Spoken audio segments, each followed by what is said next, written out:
Ya. Entonces, creo que ya está grabando. Em, Vamos a comenzar con la primera parte de la clase. Eh, bueno, de hecho les voy a decir cómo es la clase de hoy día. Vamos a tener una frase motivacional que es la siguiente.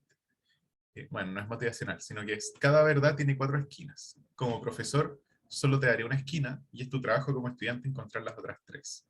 Una frase atribuida a Confucio, pensador chino del siglo V antes de Cristo, ¿sí? Muy antigua.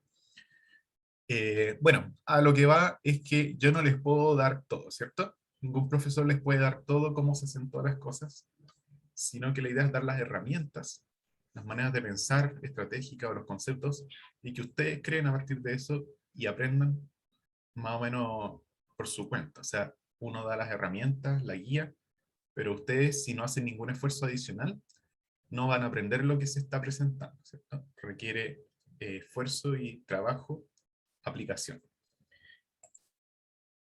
La clase de hoy, tenemos el inicio, vamos a partir un poco tarde, pero ¿qué es el diseño y desarrollo de videojuegos? Es la primera parte que vamos a abordar. El diseño y desarrollo, dos palabras con distintos significados. La idea es que cuando queden 15 minutos para las 4 tomemos un recreo. Ahora se fijan, voy a hacer dos recreos en vez de uno solo.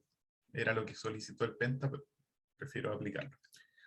Luego vamos a dedicar una hora, de las 16 a las 17, a aprender a hacer un juego en Game Maker. La clase pasada les di unas herramientas súper básicas como la idea, cómo funcionan ciertas cosas, pero ahora vamos a hacer un jueguito cortito. Les voy a dar las instrucciones y explicar. Y ya después de un recreo, los últimos 45 minutos, vamos a empezar con el concepto de su juego, del que van a crear. Les voy a dejar entonces ahí una especie de tarea, una guía. Pasó una moto. Les voy a dejar una guía en que ustedes van a tener que ir básicamente pensando ideas y plasmándolas en ese documento, y después las tienen que ordenar para que se le vayan definiendo de qué se trata su juego. ¿Alguna pregunta? ¿Todo bien? ¿Se escucha el ruido ambiental o no? Porque yo lo escucho, pero no sé si ustedes. No, no se escucha. No, no se Qué escucha. bueno.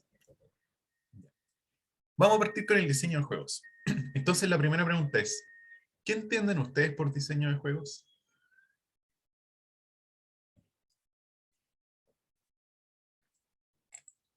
Rocío, ¿tienes alguna idea? Por, ¿Has pensado? Dale, Alexander. por Después le voy a ejemplo, preguntar a Rocío. por diseño de juegos, supongo que llevarte por qué tipo de juego va a ser tu juego, ¿Ya? sí, o el género, cosas así, me imagino yo. Ujú. Eh, lo que tú estás mencionando es las decisiones de cómo va a ser, ¿cierto? Súper. Sí, sí. Claro. ¿Lo han pensado antes? No sé si alguien quiere complementar. ¿A qué se refiere el diseño? ¿Quién diseña juegos? ¿El que programa? ¿El que escribe el guión? ¿El que hace los monitos, los dibuja? ¿El que hace la música? ¿Hay una sola persona? ¿Son varias? Bueno, entonces vamos a empezar a hablar de este tema. El diseño de juegos se le puede llamar como el acto de decidir cómo deberá ser tu juego, cómo debiera ser un juego. Entonces, esto implica muchísimas decisiones que se van tomando a lo largo de todo el desarrollo. Hay muchas decisiones que se van tomando al comienzo. Por ejemplo, ya queremos que sea un juego de plataforma para dos jugadores, online, en computador y en PlayStation, eh, que hayan poderes, que el juego sea largo, que hayan etapas que duran, no sé, que haya un mundo de agua y un mundo de fuego, todas esas decisiones. Pero muchas de esas van cambiando en el tiempo. Oye, ¿sabes que el mundo de agua quedó muy aburrido? Cambiémosle por uno de tormenta. Oh, genial. Dos jugadores quedó muy complejo. No, no nos va a funcionar. Hagámoslo de uno y pongamos enemigos. Ya mejor. Y uno debe tomar decisiones todo el rato. Entonces, finalmente, el diseño de juegos, como dice ahí, es un rol. No es una sola persona. Puede que haya una persona que sea la líder del grupo o del desarrollo del proyecto, En este caso, ustedes van a ser los líderes de cada uno de sus juegos, ¿sí? Algunos pueden trabajar incluso en pareja, pero es un poco complicado en la modalidad virtual. Bueno, pero más allá de eso, es un rol. Entonces, cada persona que toma decisiones, básicamente es parte del diseño. Imagínense el artista siendo el personaje principal. Le puede poner pelo rubio, le puede poner una espada gigante, le puede poner ropa roja o azul, y lo que decía no va a pasar desapercibido por los jugadores. Va a impactar en eso. Puede que el personaje se parezca a otro, puede que sea muy estereotipado, puede que no me parezca un personaje interesante por cómo se ve. El músico o los músicos que hayan. Puede que haya música muy ruidosa que no me atrae al público que iba dirigido, o música como de niños y el juego era para adultos. Entonces también las decisiones que tomas tiene que tener cuidado y dirigirlas hacia lo que quieren. Y básicamente uno podría, esto todo lo que está acá es discutible por si acaso, nada está escrito en piedra, pero uno podría decir que el propósito de diseñar juegos es generar una experiencia entretenida. ¿Alguien están de acuerdo con eso? ¿Una buena experiencia? ¿O creen que no es tan simple? ¿O que hay excepciones? Yo creo que hay excepciones. ¿Se te ocurren? O sea, sí, no, o sea, por ejemplo, hay juegos que están hechos como para que uno. Ya, se me olvidó ahora el nombre. Hay un juego así como que podéis buscar en internet, que como que uno tiene que saltar como plataformas y hay como pinchos entre medio. Y es súper fácil morirse y a veces uno está pasando y los pinchos se supone que no se van a caer, pero te cae uno encima. Entonces están hechos como para enojarte. Ah, Pero al para mismo tiempo frustrarte, también es como sí. una buena experiencia. Son como juegos súper así como masoquistas. Claro, o sea, es un desafío muy, muy elevado, ¿cierto? Sí, está como. Que Sí, creo que. Bueno, ese también. apunta Creo a que la es el de frustración casi. escalar una torre. O sea, una montaña. Sí, hay varios que son así, como que lo entretenido es lo difícil, ¿sí? En No ese sé. caso, imagínense, estaban recién hablando del LOL, diciendo, no, el LOL es enviciante, la termináis pasando mal y cosas así. Eh, ah, Gabriel puso el nombre, Getting Over It, es el nombre, parece que del que hablabas. El LOL, ya, o cualquier juego competitivo en línea, tú tienes este desafío, quieres ser mejor, vas mejorando, pero de repente te va pésimo, te enojas con tus amigos, te enojas contigo mismo, con tu computador, con el lag, y a veces es entretenido, pero a veces pasas por momentos de no entretención, ¿cierto? Entonces el concepto de buena experiencia o de entretenido no es tan claro, no es siempre tan así, pero a veces para mejor. Un juego que de repente te cuesta mucho, cuando lo logras superar, te da una satisfacción muy rica y lo quieres seguir jugando quizás. O juegos de miedo. Los juegos de miedo, ustedes que son para entretenerse, bueno, sí, igual que las películas tristes que uno llora y después igual la quiere ver de nuevo, o las películas de terror. No necesariamente pasarlo bien es estar feliz y contento todo el rato, ¿cierto? Bueno, pero ojalá, si tú quieres, si tu juego termina siendo así, que sea porque tú querías que fuera así y que los jugadores lo disfruten y que no te salga mal. Por ejemplo, si quieres hacer un juego de terror y al final los jugadores se ríen porque está muy mal hecho, bueno, quizás también tiene un valor distinto al que tú querías, pero quizás quedó fome simplemente y nadie lo juega. Entonces ahí tienes que tomar decisiones cada cierto rato para que se funcione como tú quieres. O cambiar la manera en que tú querías iniciar. A veces uno tiene que aceptar que la idea que tenía no era la mejor y cambiarla. Ya, a ver, vamos a ver cómo estamos de tiempo para ver si acelero o seguimos a este ritmo. Vayan comentando en el chat si se les ocurren ejemplos, ¿sí? Ah, este juego de terror, este juego que es muy frustrante, este que es muy bueno, este que... Vayan poniéndolo en el chat o comentándolo. El tema es que ustedes ahora van a tomar este rol. Van a tomar el rol de diseñadores y diseñadoras de un videojuego. Por lo tanto, la idea es que comprendamos el concepto y digamos una especie de palabras mágicas. Las palabras mágicas son yo soy un diseñador o yo soy una diseñadora de juegos. ¿Qué pasa? Que uno, cuando te dicen, ah, esta persona es pintor, es ingeniera, deportista, qué sé yo, se imagina gente adulta, ¿cierto? Que ya lleva harto tiempo haciéndolo, que es profesional, que hizo una carrera, que sé yo. Y entonces parece una barrera lejana y uno es difícil ponerse en eso. Es decir, creerse que en verdad tú también eres pintora o pintor si haces pintura en tu tiempo libre. Fotógrafo, deportista porque juegas los domingos al básquetbol, qué sé yo. Uno no se lo cree, como que lo dice, ah, pero no soy en verdad eso, lo hago de repente, o lo hago a veces, o lo hago siempre, pero igual no soy. Yo les quiero decir, ustedes en este momento son diseñadores de videojuegos.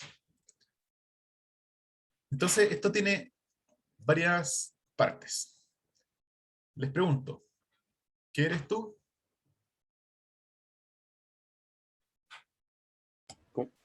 Diseñador. Diseñador de videojuegos. Entonces, lo primero es que tú, o sea, ustedes digan yo, tú eres diseñador de juegos. Primer punto. No cualquier persona, tú. Segundo punto. No, no lo eres.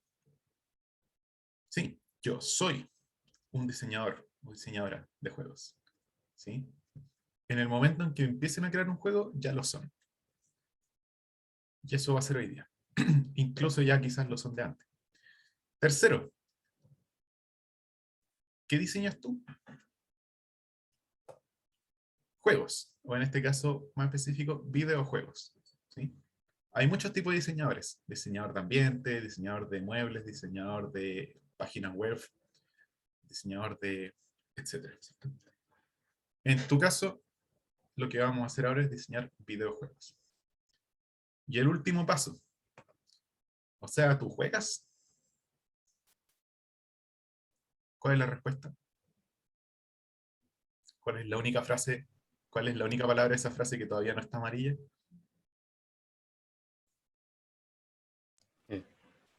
¿Diseñador? No. Yo soy un diseñador de juegos. No significa que no juegues, pero no solamente juegas, tú diseñas. Entonces, ¿por qué hago este trabajo? Que de hecho es de un libro que me gusta mucho, que se los voy a sugerir, aunque lamentablemente es un libro gigante que está solo en inglés. Es un ejercicio de darse cuenta que uno está tomando un rol y que no tiene que por eso creerse menos, creerse que no, pero en verdad no, no tanto ni tanto, que sí. Y distinguir cada una de las partes. Tú diseñarás o diseñas videojuegos. Ya, pasando a esta fase motivacional. ¿Cuáles habilidades creen que requiere alguien que diseña videojuegos? ¿Quiénes trabajarían La en esto? creatividad. Creatividad, buen punto. Paciencia, Paciencia, muy bien. Para todas las cosas que no funcionen. ¿Qué dijiste, Rafa? organización, Organización, me encanta. Sigan, sigan. ¿Dedicación? No.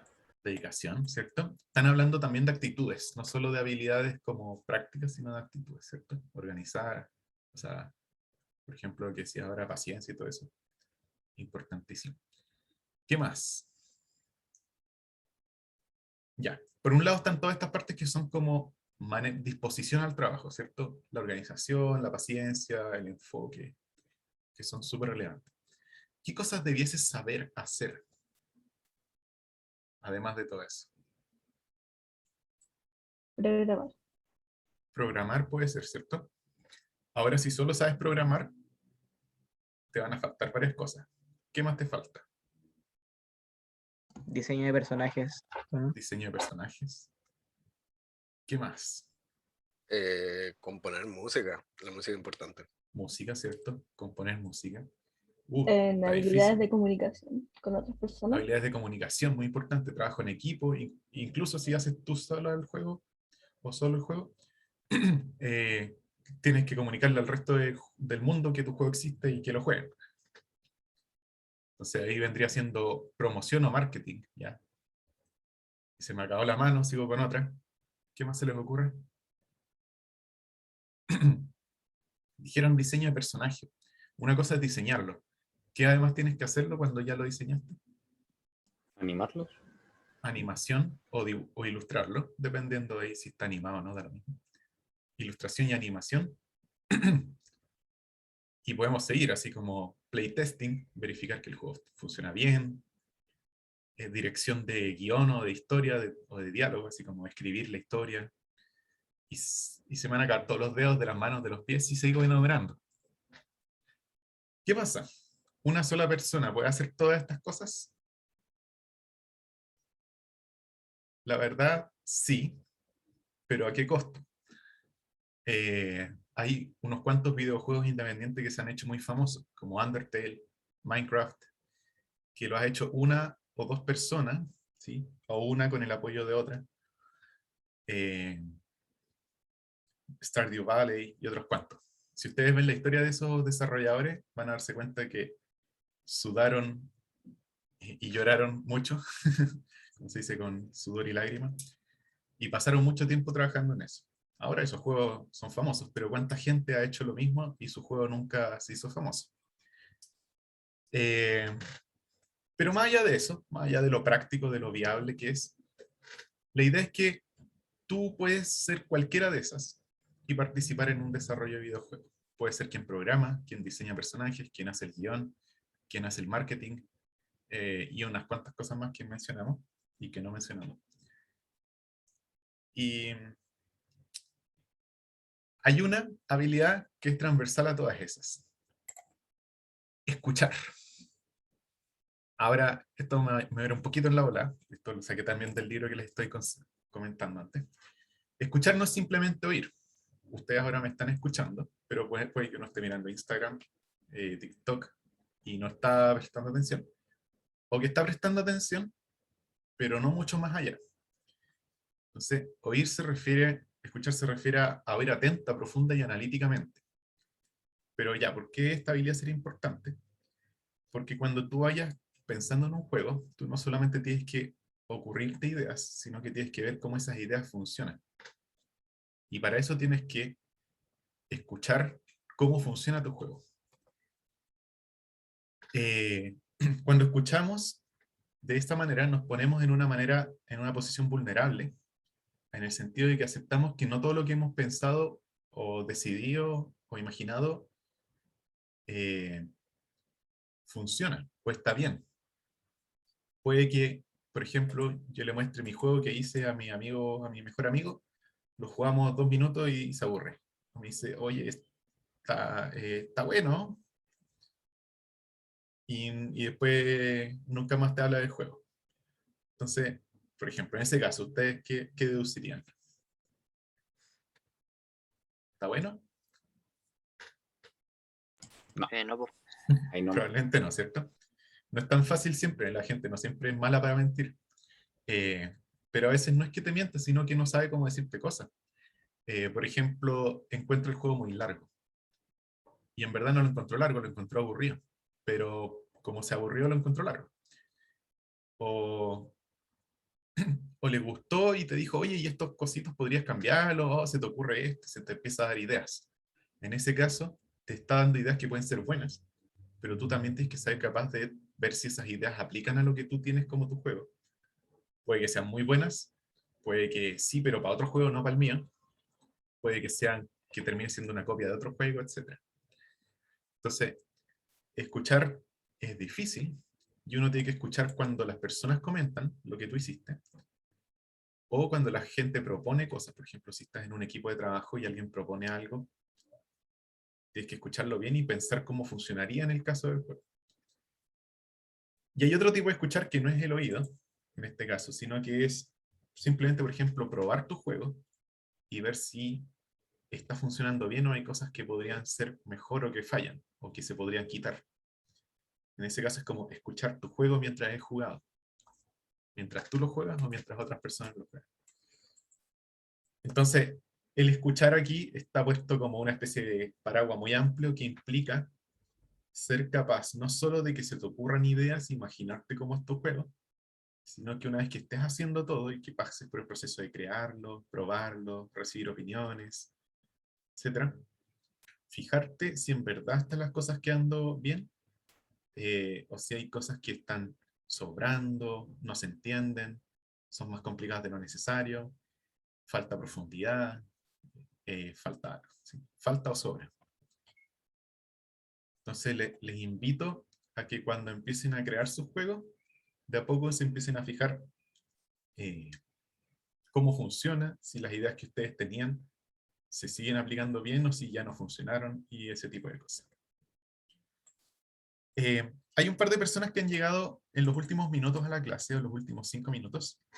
Les pido que me comenten en el chat si llegaron recién o si fue por algún tema, para yo tenerlo en cuenta. ¿Sí? Acuérdense que normas de convivencia digital que les comenté en la primera clase, era si se salen de la clase o si llegan tarde, avisarme por el chat lo que ocurrió, y así yo no quedo en el aire sin saber por qué pasó algo. Ya. Gracias, Lili, por avisar. ¿Quién está comentando también aquí? Ya. Súper. Bueno. Entonces, avancemos un poquito más. Recuerden que esta clase está grabada, la pueden volver a revisar y estos PowerPoints también los voy a volver a ver. Perdón. Voy a pausar un poquito la grabación. Vamos a continuar con la grabación. Vamos a ver que uno puede, cuando uno analiza juegos, si se fijan, estamos como analizando cómo son los videojuegos o el desarrollo de diseño de videojuegos. Entonces hay muchísimas maneras de hacerlo, pero estamos viendo algunas que han sido propuestas y que son bastante útiles para darse una idea. Vamos a ver que los juegos se pueden separar en 5 elementos que los componen. El primero de estos elementos, las mecánicas. Las mecánicas se les puede entender como los mecanismos, sistemas o maneras o procedimientos en torno a cómo funciona el juego. Están definidas por una serie de reglas en general. En los juegos de mesa son reglas escritas, en los juegos de computador son reglas que uno no ve pero que entiende. También por los objetivos y por los componentes o elementos de un juego. Entonces fíjense, ¿en qué se diferencia un videojuego de una película? Piensen en un videojuego que se parezca a una película, como Zelda, Final Fantasy, que es cierto que es como una historia. Entonces, se parece porque tiene una historia, un comienzo, un fin, distintos momentos, capítulos incluso, personajes, narración, diálogos, música. ¿Qué es lo que tiene un juego que no tiene una película? La interacción Interacción. o la toma de decisiones, por así decirlo. Exacto. O sea, aunque empiece con un personaje en su aldea y termine con el personaje destruyendo un demonio, todo lo que pasa entre medio va a ser diferente, dependiendo de quién lo juegue en qué momento, porque tiene que tomar decisiones. O interactuar, ¿cierto? Por ejemplo, puede que se caiga en una parte y tenga que hacerlo de nuevo. Entonces, o puede que decida irse por este camino en vez de por este otro. Un juego es interactivo. Tú tienes que tomar decisiones o hacer cosas para que el juego siga funcionando, progresando.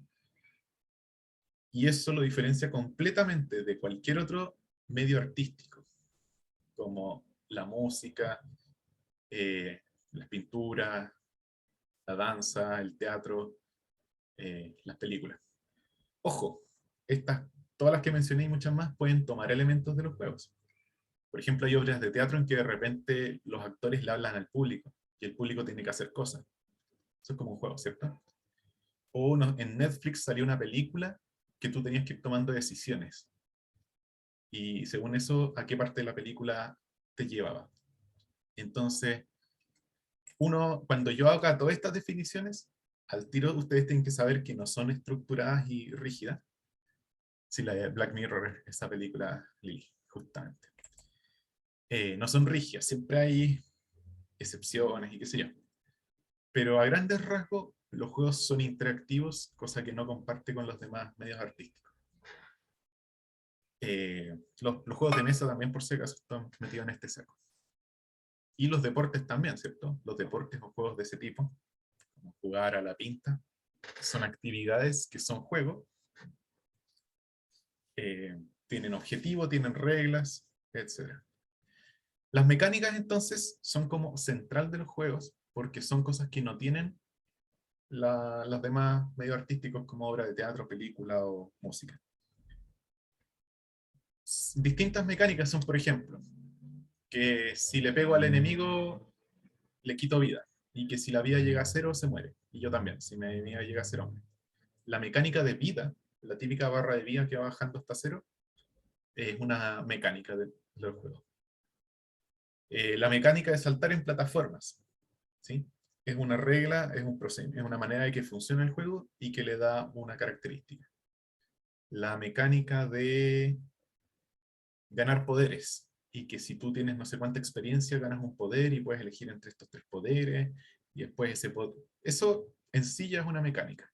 Adquirir cosas a través de una cosa que sería experiencia o lo que sea.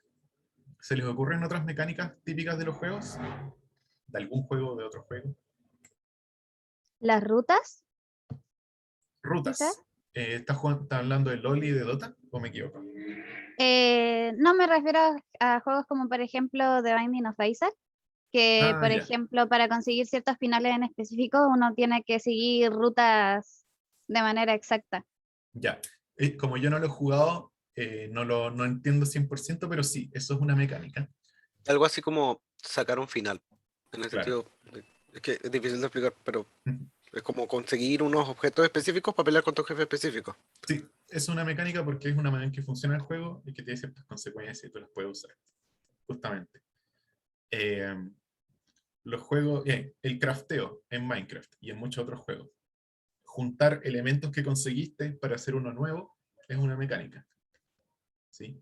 Construir en Minecraft o en los Sims o en cualquier otro juego de granja, ¿cómo se llama este de Nintendo? Bueno, es una mecánica, porque tú tomas elementos, los construyes y ahora tienes algo nuevo. Hasta en Fortnite hay construcción. Juego entre el último que sobrevive, ¿cierto? Battle Royale. Es una mecánica. Bueno, ahí también se puede considerar un género. Ya, pero después vamos a ahondar un poquito en eso. Otro elemento, la temática. Tú podrías tener un juego como Binding of Isaac, ¿cómo se pronuncia? Isaac, pero podría ser de duendecitos que van en una caverna, o podría ser de Mickey Mouse recorriendo el mundo de los sueños. La temática es la historia de la cual se trata el juego. Incluye los mundos, los personajes, la historia, ¿cierto? Y hay juegos que son muy, muy temáticos, como todos los RPG, que tienen como muy claro personajes, historia. Y hay otros que son muy abstractos, en que no hay personajes, no hay mundos. ¿Se les ocurre juegos abstractos?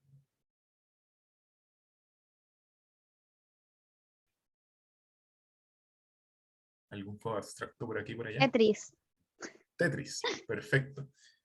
En Tetris, como está aquí en la pantalla,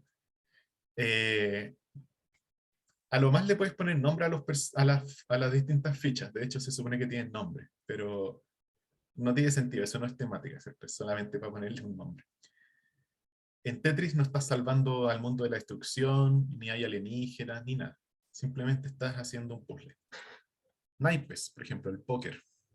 No hay temática, no hay personajes, no hay mundo, no hay desarrollo de una historia. Me Y, acordé de otro juego, ¿vale?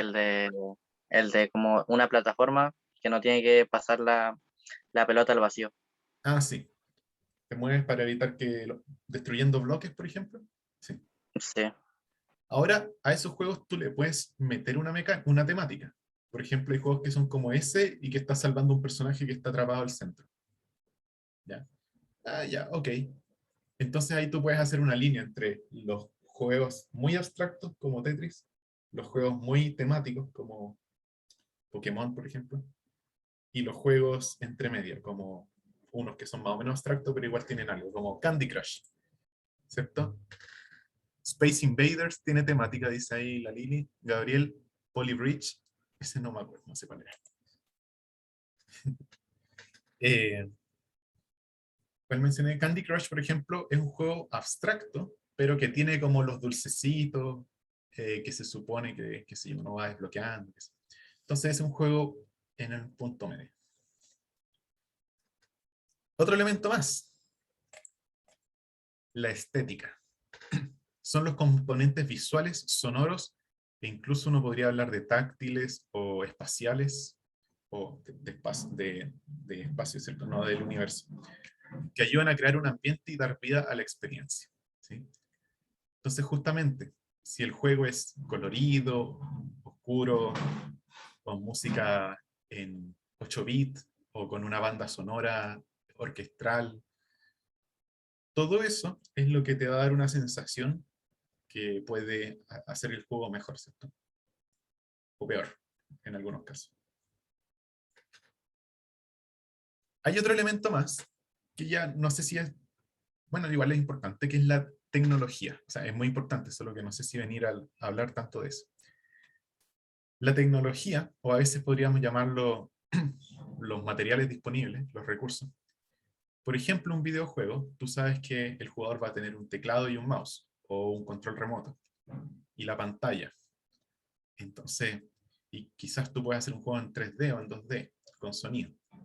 Pero si tú estás haciendo un juego de mesa, no hay nada de eso, ¿cierto?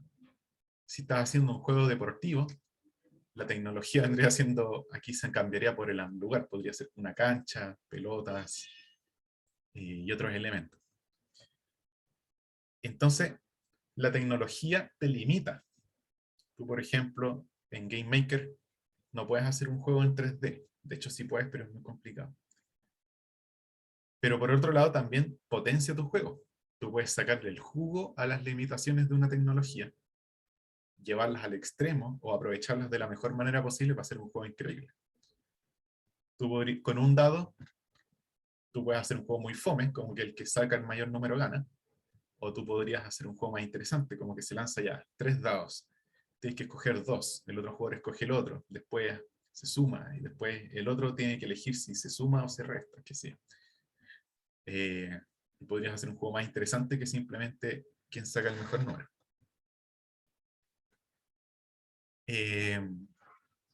Entonces la tecnología es una limitación, pero una cosa que tú puedes aprovechar.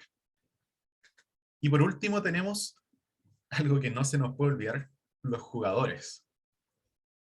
Sin jugadores no hay juego. Incluso hay juegos que se llaman de 0 jugadores, en que uno pone play y empiezan a pasar cosas. Pero el jugador no solo es espectador, sino también es el que elige cuándo ponerle play. O sea, tú eliges algunas consideraciones iniciales y después dejas que el juego evolucione. No sé si conocen alguno de esos juegos, pero no importa.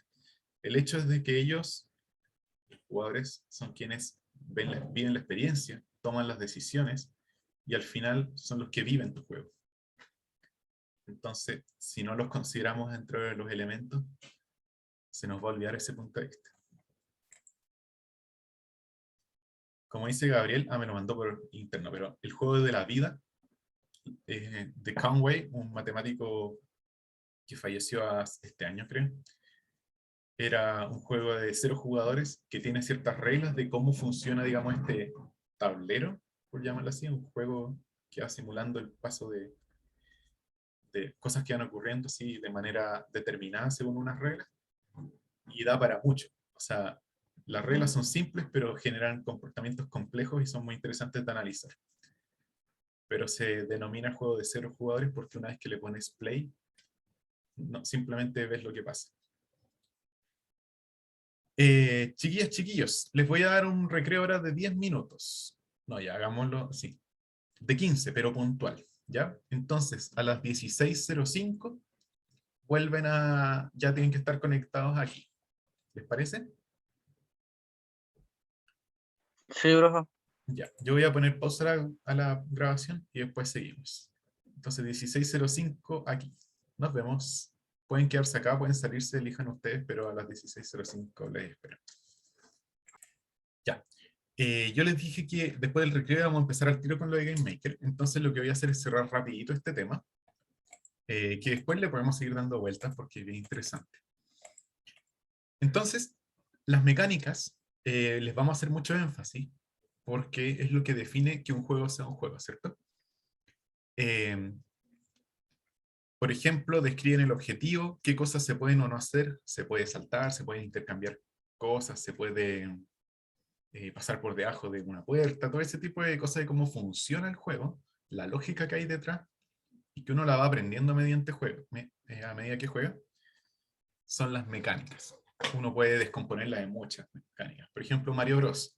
Saltar, ganar moneditas, la estrellita que te hace invisible, que cuando le caes encima de la cabeza lo matas, pero si no te mata a ti. Que hay niveles, que si terminas un nivel pasas al siguiente. Que si te caes a un hoyo pierdes y vuelves al inicio, igual que si... Y que si eres grande puedes aplastar ciertas cosas, si eres chico no, y si eres grande te achicas cuando te pegan y eres grande cuando te comes un champiñón. Cada una de esas cosas son mecánicas que están conectadas obviamente y que hacen un juego. Además de las mecánicas, surgen a veces se llaman las dinámicas, que es como la manera en que los jugadores hacen las cosas. Por ejemplo, en el LoL, una dinámica es los caminos por arriba, por el medio y por abajo, ¿cierto? Y jungla, no sé, y en el Dota es lo mismo. Que no es una mecánica exactamente. O sea, el juego pone la ruta, pero el hecho de que se vayan dos personas por aquí, una por acá, todo eso son como estrategias. En qué momento me voy a este lugar, en qué momento activo un poder. Como esas estrategias y todas esas cosas que van surgiendo de un juego, no son reglas, sino que son cosas que surgen, se les suele llamar dinámicas. ¿Cierto? Y por otro lado, hay un concepto que es el de género de juego, ¿cierto? Es bien común. Los géneros suelen surgir cuando una mecánica principal se empieza a usar en muchos juegos. ¿Sí? Hay un montón de géneros. Aquí tengo una lista más o menos completa, pero siempre hay más que agregar. Por ejemplo, acción o aventura, ¿sí? En que hay que ir desarrollando una historia, consiguiendo cosas, como Tomb Raider. Defensa de torres, Tower Defense, como Plant vs. Zombies, donde hay que defender una cosa poniendo monitos que cada vez son más potentes y llegan oleadas que son cada vez más poderosas.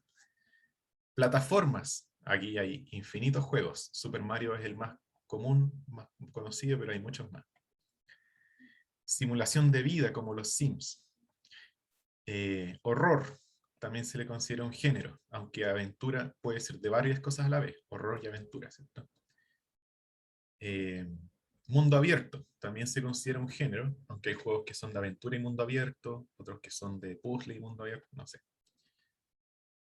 Ritmo, todos estos juegos como Guitar Hero y otros más en que hay que bailar o tocar guitarra o cantar al mismo tiempo que la música. Disparos en primera persona, FPS, ¿cierto? Como los típicos juegos de la Segunda Guerra Mundial. Todos esos son géneros que, si se fijan, tienen como una cosa en común, que es una mecánica central. En los de plataforma es que hay unos bloques que uno camina y puede saltar, en general, o volar, o darse vuelta, y muchas cosas. En los puzzles, por ejemplo, los Candy Crush, ¿dónde está?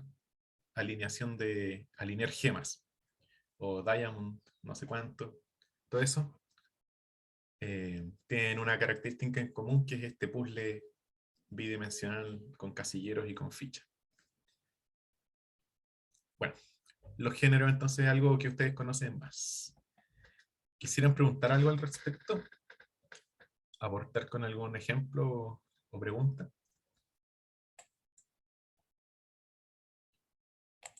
No. Bueno, yo creo que para la próxima clase voy a dejar algo que había pensado para ahora, que era el desarrollo de juego. El desarrollo no es lo mismo que el diseño. El diseño es tomar decisiones de cómo van a ser las distintas cosas. El desarrollo es como los procedimientos y etapas que se van siguiendo para partir de una idea hasta terminar en un juego listo, publicado y que se esté vendiendo. Pero toma como 10 minutos y prefiero usar esos 10 minutos para otra cosa esta clase. Así que voy a terminar la primera grabación ahora, y la segunda grabación va a ser lo que vamos a hacer ahora. Porque si alguien está viendo el video, prefiero separarle los temas. Así que chao a los que están viendo el video.